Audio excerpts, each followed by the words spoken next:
Bonemachine! So we left San Jon and we went deeper into the New Mexican desert, headed straight west on 40, finding whatever remnants we could of Route 66. And we were headed right to the biggest town we would hit on this journey, Tucumcari, New Mexico. And long before the concrete and the steel rails arrived, there was the mountain, Tucumcari Mountain. I didn't realize this in my last video in San Jon, but that mesa that I was looking at, that was Tucumcari Mountain, less than 30 miles away, and that's where we were headed today. Tucumcari Mountain rises 1,000 feet above the eastern New Mexican plains. It served as an ancient sentinel. The Comanche called it, I don't know what they called it, but it meant to lie in wait. It was a lookout point for hunters, a landmark for travelers on the goodnight-loving cattle trail, and a place where the land whispered of the vastness of the American West. But the town itself, it didn't start with the mountain, it started with steam. In 1901, the Chicago, Rock Island, and Pacific Railroad pushed its tracks westward. Now you remember the name Rock Island because that's the company that built that small ghost town of Glen Rio we were at 2 episodes ago. These companies set up construction camps that the locals quickly dubbed Ragtown, a chaotic sea of canvas tents and flapping canvas. But as the whiskey started flowing and the arguments were settled with iron, it earned a far more legendary nickname, Six-Shooter Siding.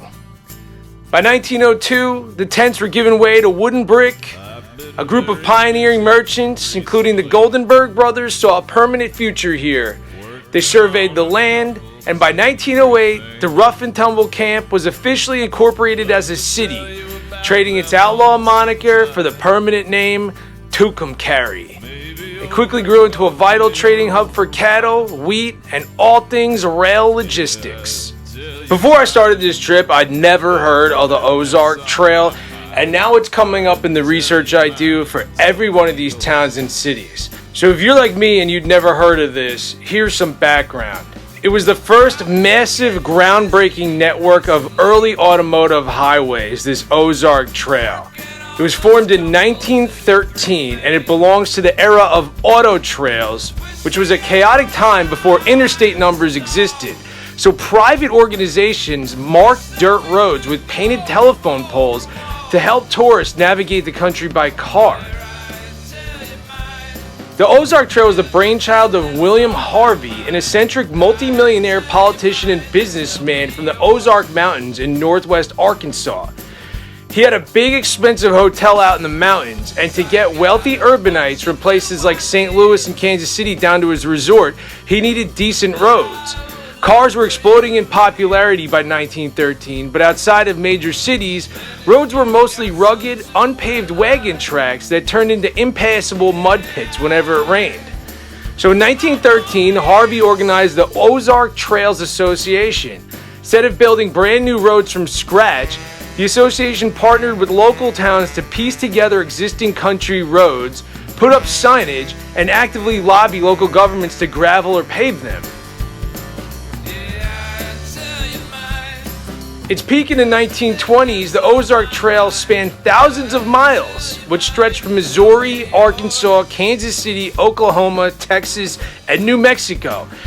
And if those states sound familiar to you, it is because those are the exact places that Route 66 now runs through. Basically, they took the Ozark Trails, paved them in 1926 when the federal government got its act together and started building highways, and the Ozark Trail became Route 66. And when you know it, it ran right through Tucumcari.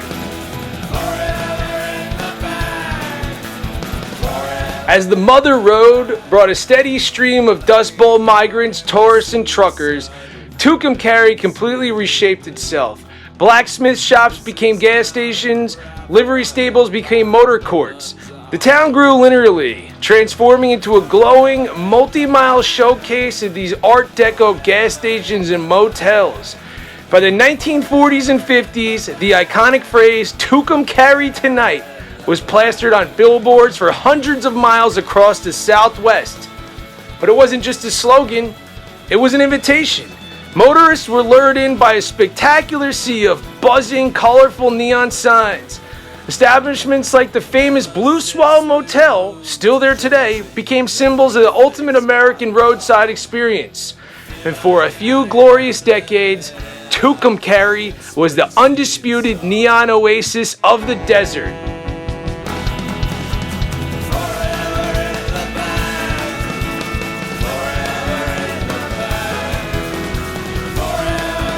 But as we know, progress is a double-edged sword. In the late 1950s, the federal interstate highway system began to take shape. By the 1980s, Route 40 was completed and completely bypassed Tucumcari's vibrant downtown corridor. Almost overnight, the roaring river of traffic became a distant hum a mile away. The gas stations closed, the motels flicked their light switches off for the last time, and parts of the historic strip fell into a quiet, melancholic slumber, still snoring today.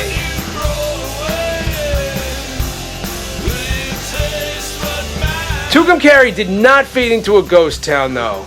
In a strange twist of fate, the economic slowdown preserved the town's mid-century architecture from being demolished. And in the 2000s, a new generation realized that Tucumcari wasn't just a blip on a map. It was a living museum.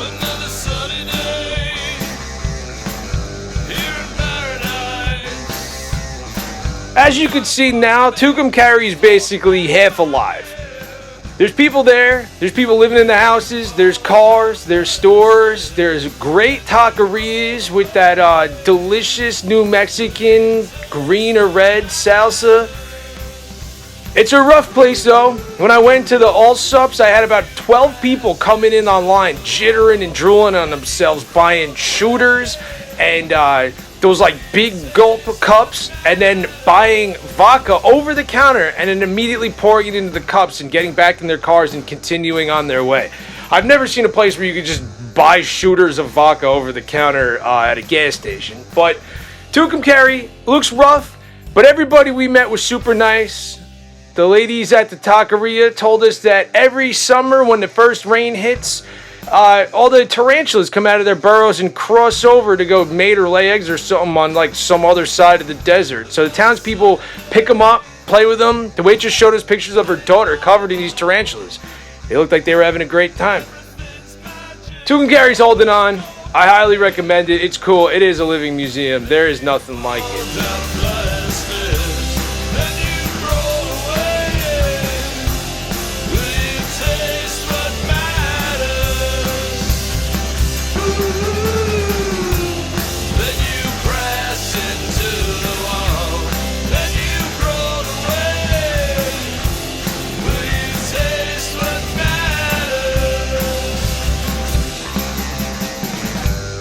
So we continued due west on 66, which brought us to the Paradisemotel, a place that you see often if you do any kind of Route 66 research. It had a really cool neon sign.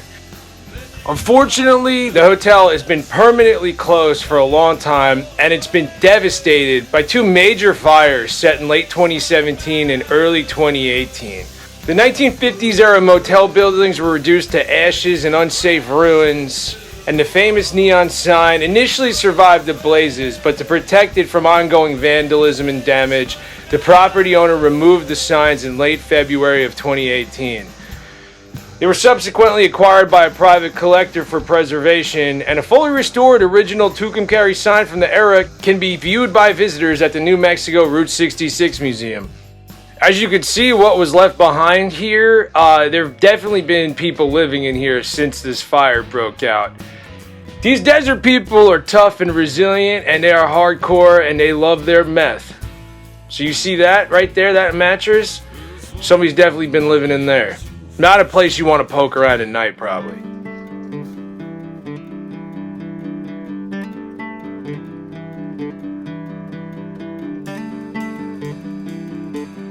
This must have looked crazy when this whole thing was on fire. Every room is charred.